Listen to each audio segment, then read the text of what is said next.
Welcome back to my channel, dear gamers. As I promised, I'm going to analyze the issue 38 of the magazine Modern War, published by Decision Games.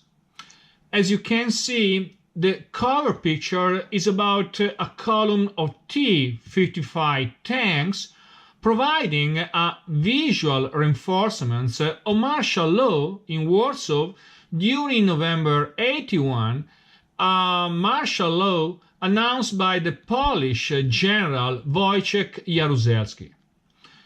What was Soyuz 81? Actually, Soyuz 81 was the code name of the Red Army exercise in the Belarusian military district organized by the Warsaw Pact forces commanded by Viktor Kulikov. It represented a potential threat to the Polish country, since the solidarity movement led by Lech Walesa was spreading throughout Poland. Now let's browse the magazine before analyzing the word game included. Well, actually, the first pages, as usual, are dedicated to the advertisements of the games produced by Decision Games.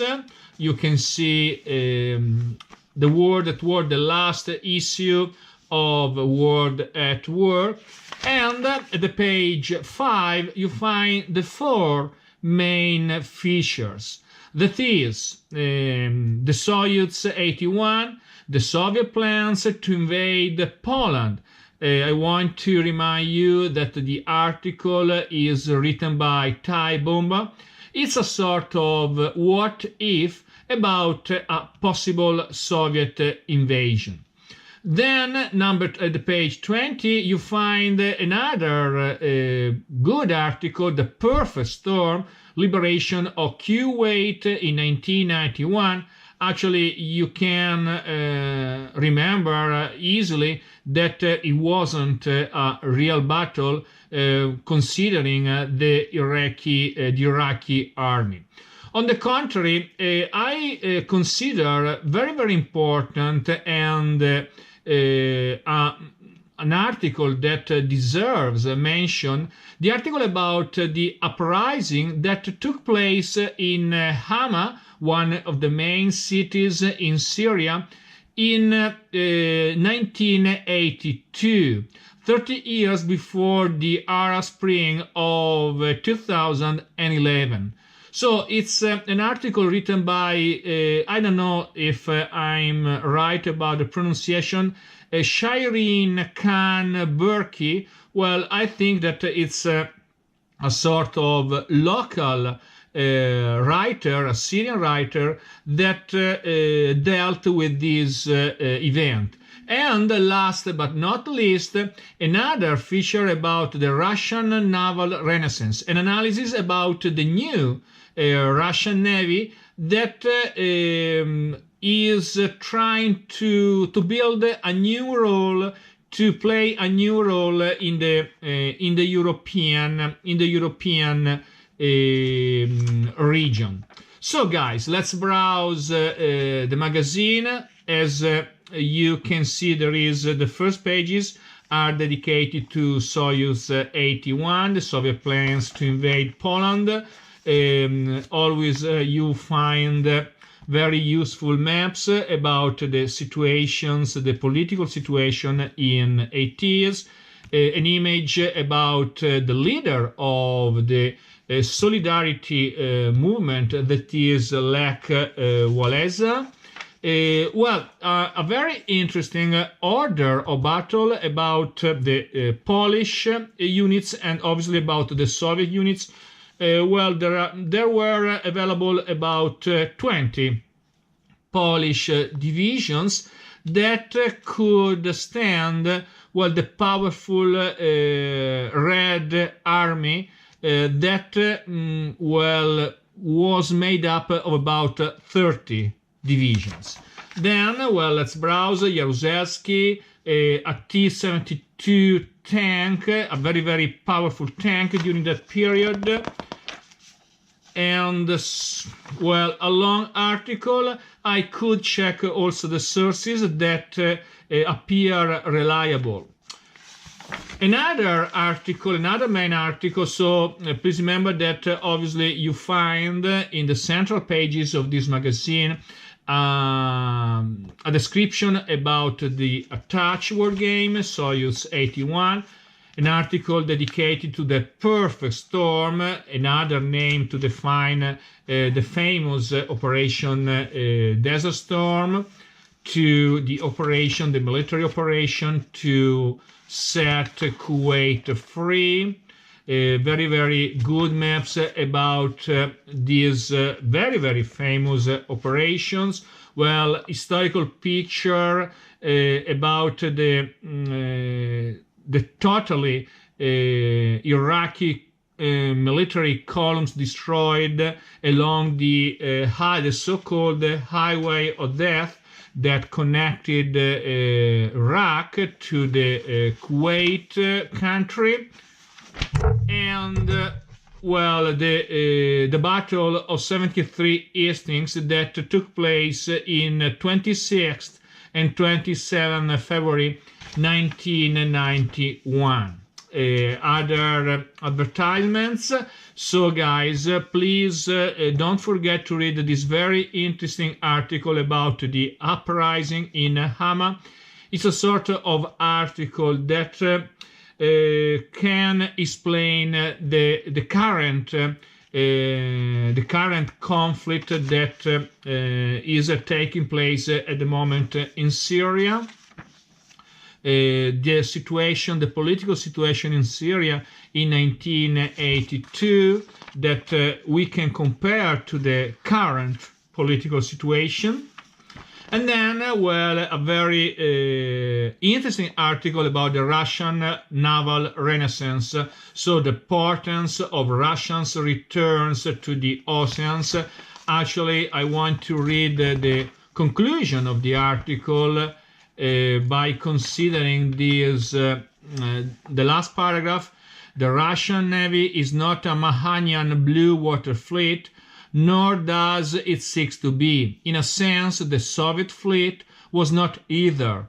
Their real mission was a combination of long-range coastal defense and a dangerous game of chicken being played in or around Russia's west flank. So, very interesting, dangerous game of chicken. Well, some advertisements about the previous modern war issues. Well, a very good article about the NATO's eastern flank. And, well, as usual, there are a lot of very, very good short articles about the military conflicts all over the world.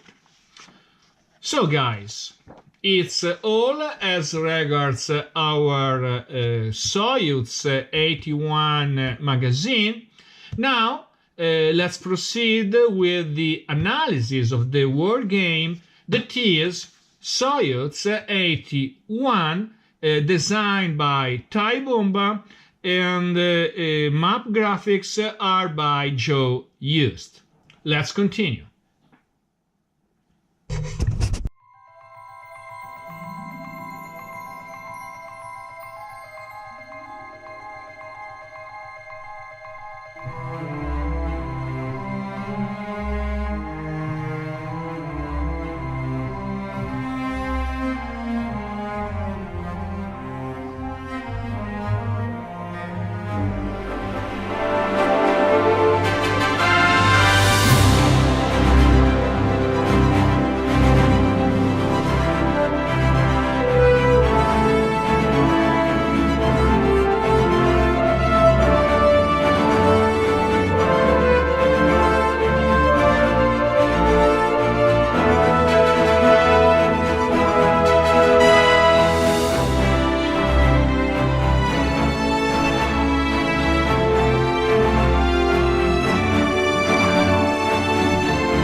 Here is the rules booklet about Soyuz 81. It's made up of 13 pages, and we can define the wargame low complexity. I say that it's a traditional wargame with a couple of innovative rules. Well, let's browse the booklet. The first 2 pages are descriptive. It's important to point out the fact that the movement points allowance is not printed on the counters, but it's determined at the beginning of each turn by rolling 2 dice. The page 4, you find the setup.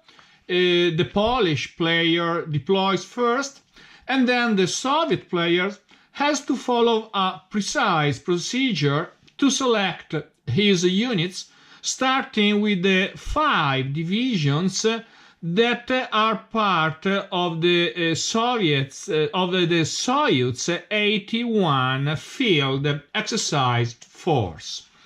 At the page 6, you find the important victory condition.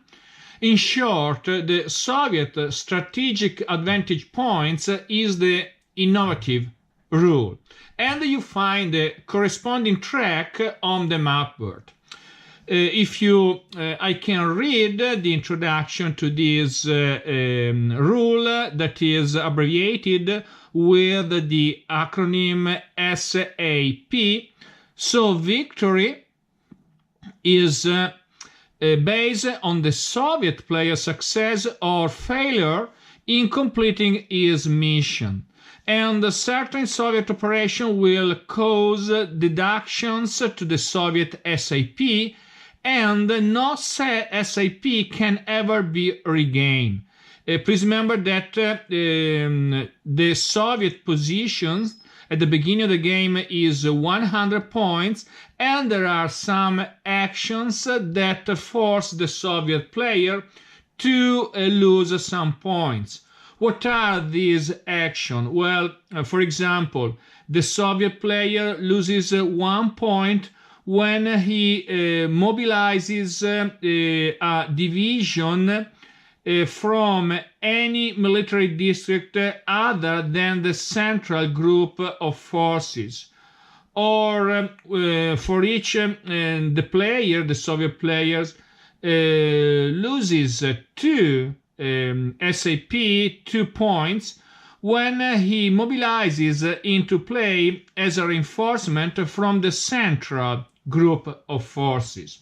So there are a series of actions that force the Soviet player to lose the points, and actually the main objective of the Soviet player during the game is to find a balance between the need to seize the cities and also the need to have more forces to seize all Poland in 10 turns.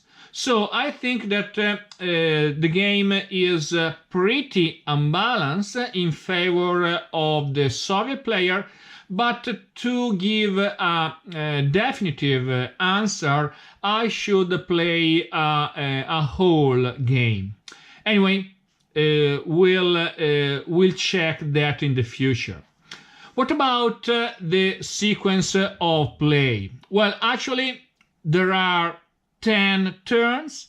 Each turn is divided into 2 phases, the action phase and the reinforcement phase. Please remember that in the action phase there is not a predetermined order. Actually, players have to draw randomly the cheats to activate their formations. Please don't forget that the first turn represents an exception, since the first turn starts with the Soviet NO action segment. Actually, each cheat allows player to move or combat not both activities. So it's important. Why? Because at the beginning of my test, I mixed these two activities. I mixed these two activities and I was wrong. There are 11 cheats. Well, I'm going to show you these 11 cheats. Well, and we have eight Soviet cheats and 3 Polish cheats. And at the end, when the cheat pool is empty, well, the Soviet reinforcement phase closes the turn. What about the Soviet air power superiority? I'm going to show you some counter. It's very easy, and actually it is used only for interdiction and combat support. Now, let's have a look at the first action phase of the first turn.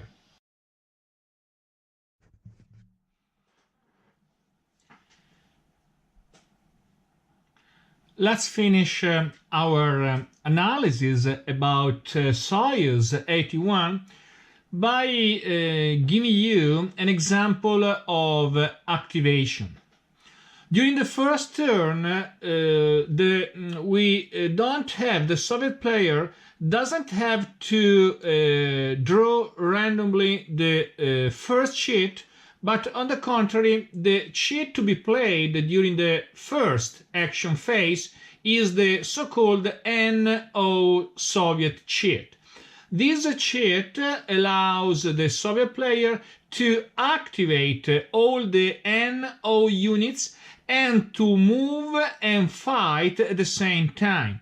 Please remember, this is an exception, because when you draw a cheat, you can move or combat.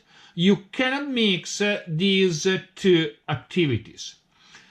During the first turn, the movement points allowance for each unit is 12 points. So all the units NO that are located inside Poland and that are placed along the golden row can move of 12 points.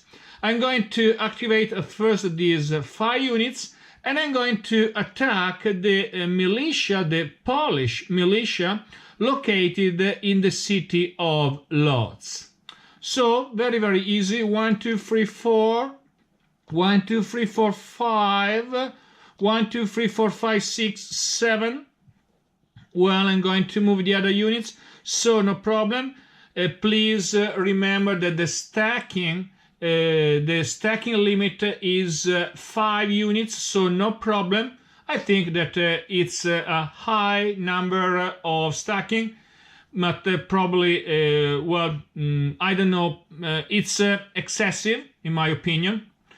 And let's move these other units. So 1, 2, 3, 4, 5, 6. I'm going to attack this Polish division located in 3023.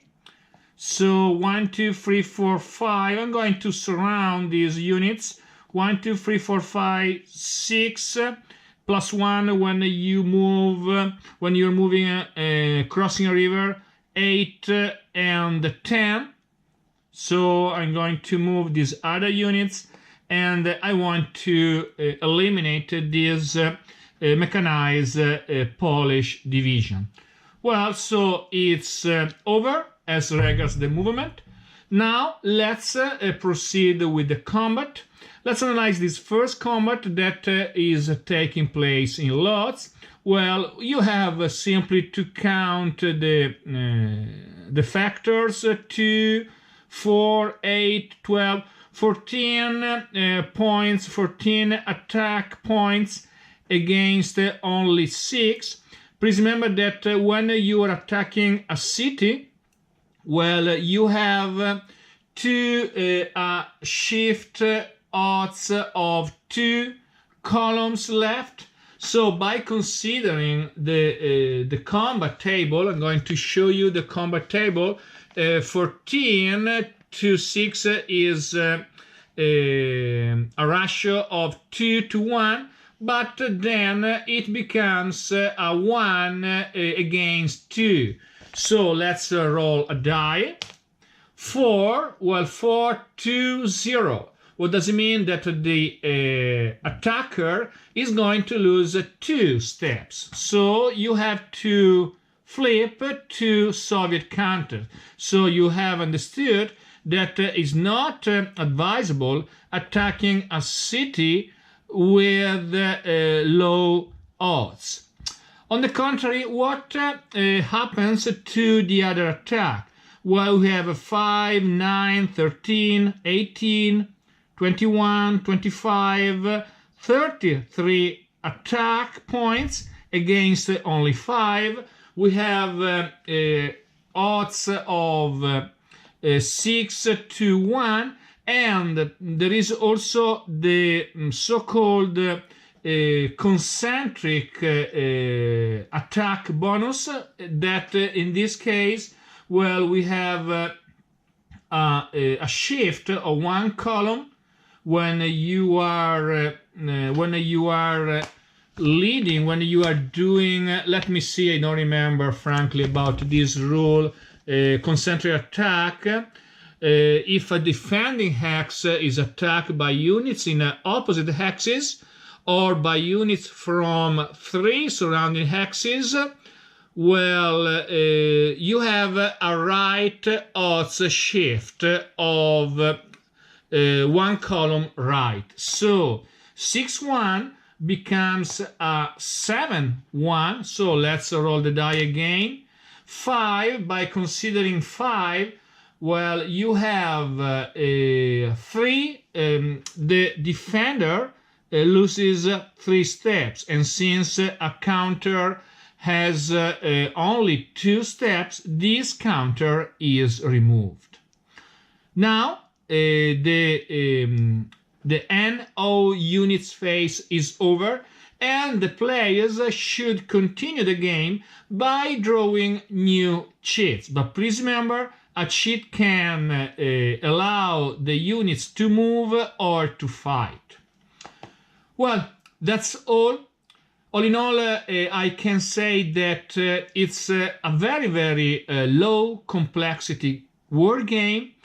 I define it a didactic war game to understand the political and military situation during that period, but we cannot define it a real simulation.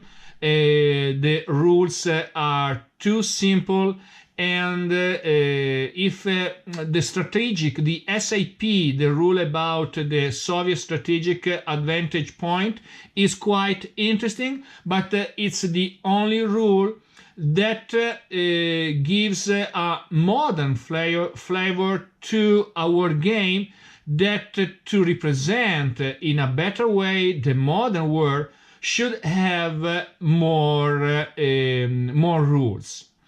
Well, hope to see you soon, and I hope to shoot the video about the 4 war games of the First World War in short. Bye.